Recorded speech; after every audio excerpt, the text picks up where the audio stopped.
Fleet Commander Zarthek burst into the Supremacy Council chambers with such force that the ornate crystalline doors shattered against the walls.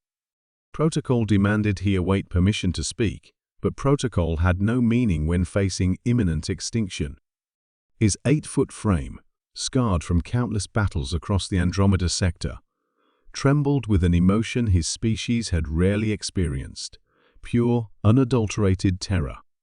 "Supreme Leader Vex Kala," he roared, his voice translator struggling to convey the desperation behind his words. "You must stop the attack. Call back the fleets immediately." Supreme Leader Vex Kala, resplendent in his ceremonial armor that had never seen actual combat, raised one of his forearms in irritation. "Commander Zarthek, you forget yourself. The War Council has made its decision. The human expansion into the neutral zone threatens our territorial integrity. We will demonstrate Karathi strength."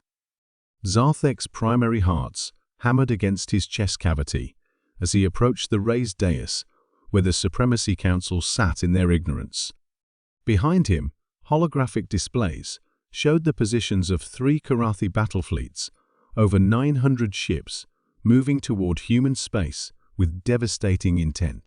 "Supreme Leader, with respect, you don't understand what you're ordering," Zarthek pleaded, his service record granting him the privilege of direct address. "I've seen what humans do to those who threaten them. They don't just win battles, they erase the very concept of their enemies from existence."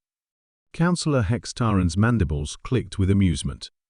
"Commander, your reputation as a warrior is legendary. But surely you don't expect us to fear a species that has existed in space for less than 2 centuries. Our empire spans 3 galaxies. And in 6 hours it won't," Zarthek said flatly. "Because that's exactly how long it will take the humans to detect our fleets and decide we need to be eliminated." The chamber erupted in indignant buzzing from the assembled councillors, but Zarthek pressed on. "I was there, Supreme Leader. I witnessed the hegemony war. 87 systems, 14 billion hegemony citizens, gone in 3 standard days. Do you know how the humans achieve this?" Supreme Leader Vex Kala's interest was finally piqued, though his tone remained dismissive. "Enlighten us, Commander." Zarthek activated his personal combat recorder, filling the chamber with 3-dimensional images of the most horrific battle footage in galactic history. The hegemony made the mistake of capturing a human research vessel. The crew was unharmed, held for ransom, treated well according to all reports. The humans sent a single message in response: "You have our people. You have 24 hours to return them unharmed, or we will consider your species a threat to human survival." The holographic display showed massive hegemony fleets positioning for defense, their confidence evident in their formations. The hegemony leadership laughed. They had the largest navy in the galaxy, over 40,000 vessels. They sent back a counteroffer, territorial concessions in exchange for the hostages. Zarthek's voice cracked as he continued. The humans didn't negotiate. When the deadline expired, exactly 100 human ships arrived at the hegemony capital system. Not a fleet, 100 ships against 40,000. The display shifted to show the battle's opening moments. What followed defied every principle of warfare the Council understood. The human vessels didn't engage in ship-to-ship combat. Instead, they deployed weapons that seemed to tear reality itself apart. "Quantum disruptors," Zarthek explained to the stunned Council.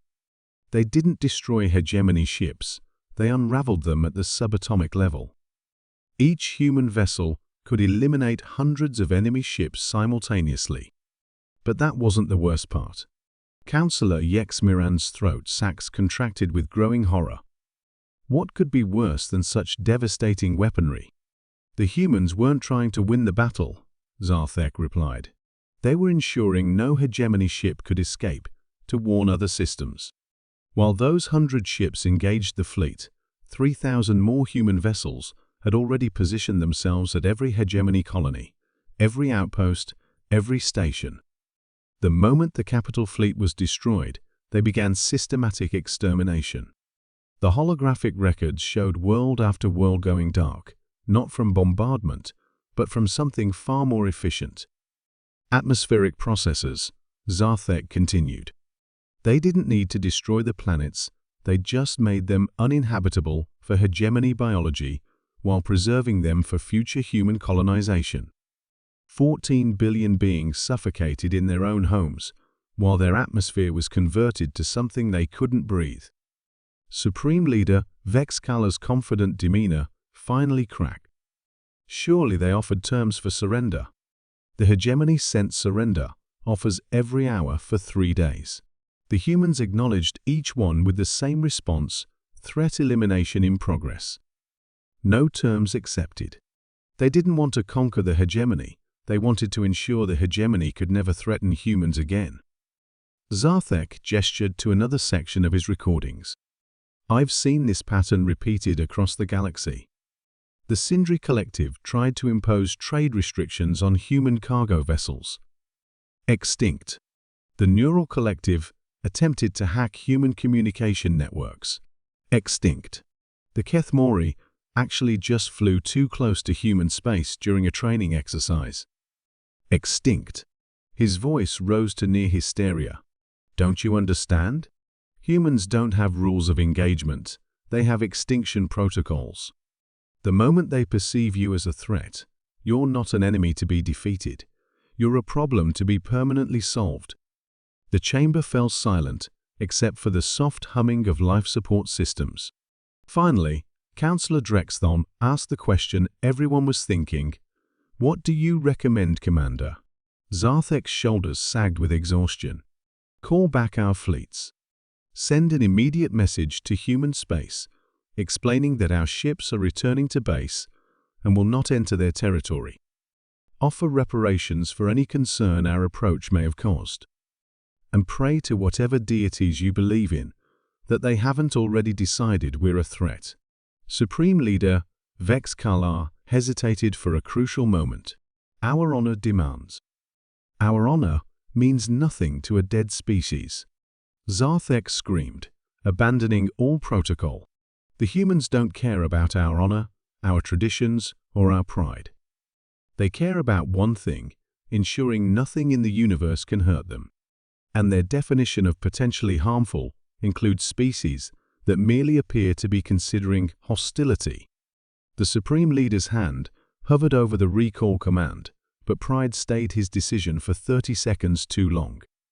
The first human response ships appeared on long-range sensors before the recall order was transmitted. By the time the message reached the Karathi fleets, it no longer mattered. The humans had already decided.